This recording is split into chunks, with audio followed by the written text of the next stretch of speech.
Oh man, that was outstanding hype work by Reggie right there.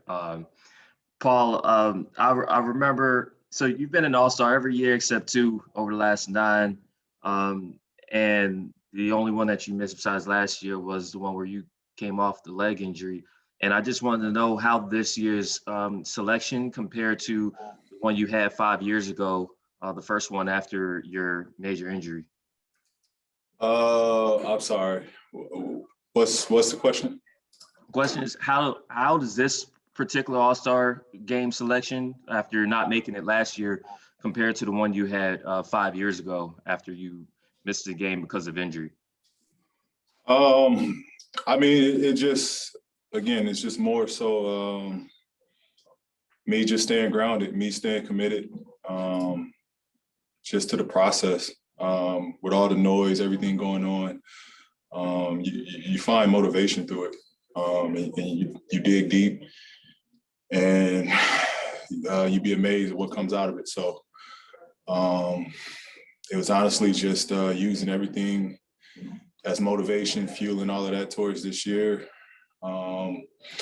It's a good milestone to start how my season's going, but definitely don't where I want it to end. So got a lot more work to do. Thanks. We'll go next to Kahari. Hey, what's going on, Paul?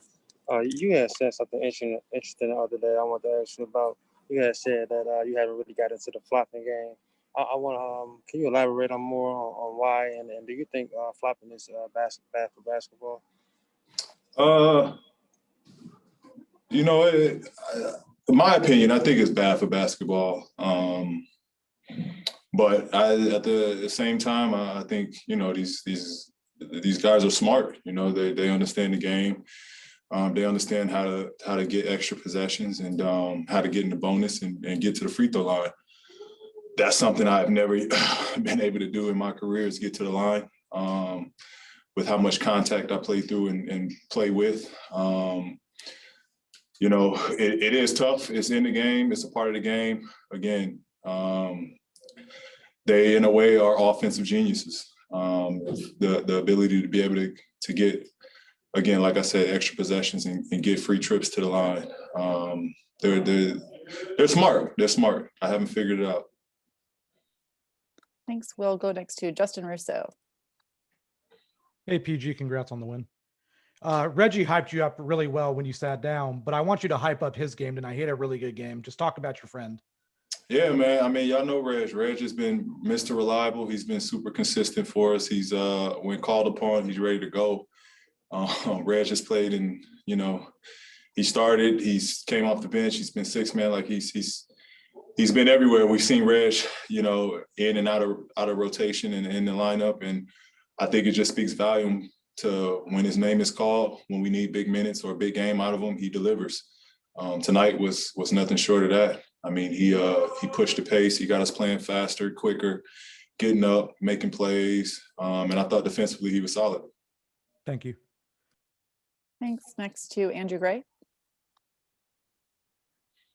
Hey, Paul, I had a couple for you. One with All-Star. I mean, you talked about how much you seem like you're savoring this All-Star because of the lead up to this season, what it's been like.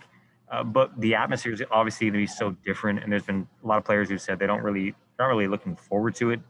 What are your thoughts just about going to kind of get your flowers as an All-Star, but in an empty arena? You're going to be there for like 24 hours. What do you feel like that's going to be like? Yeah, I mean, I'm not a fan of it, and that's just for personal reasons. I'm just not a fan of it. With everything going on, I think it's just smart. No other league has done it, and I get we have an amazing league. I'm not discrediting that, but I don't think it's just in the middle of a pandemic. It's something that needs to be had, especially a personal reason. I got fined for spending time with a teammate. For having a teammate over, and yet we have this All-Star game. So again, I got personal reasons why I disagree with the game, but I've been selected, and I'll be there to play for the fans, or whatever fans that are there. Yeah. What was the instance of the teammate? Did you feel like that wasn't consistently applied from other things you've heard about in the league? I'm not here to get into all of that. I'm just speaking on my situation. Yeah. Thanks, man. Next, we'll go to Miriam. Hey, Paul. It's obviously you guys have a few games left before the All-Star break, and while you and Kawhi have to keep working, the other guys will get a break. How hard is it sort of to avoid any kind of letdown going into that break? I think win or lose, the only letdown is just we're not getting better. We want to obviously win these games, but we want to get better going into this break.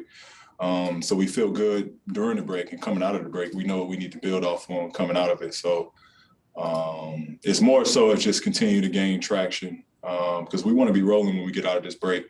And we need something great to kind of, look back and say, hey, this is what we did, coming into this break. Let's continue it going.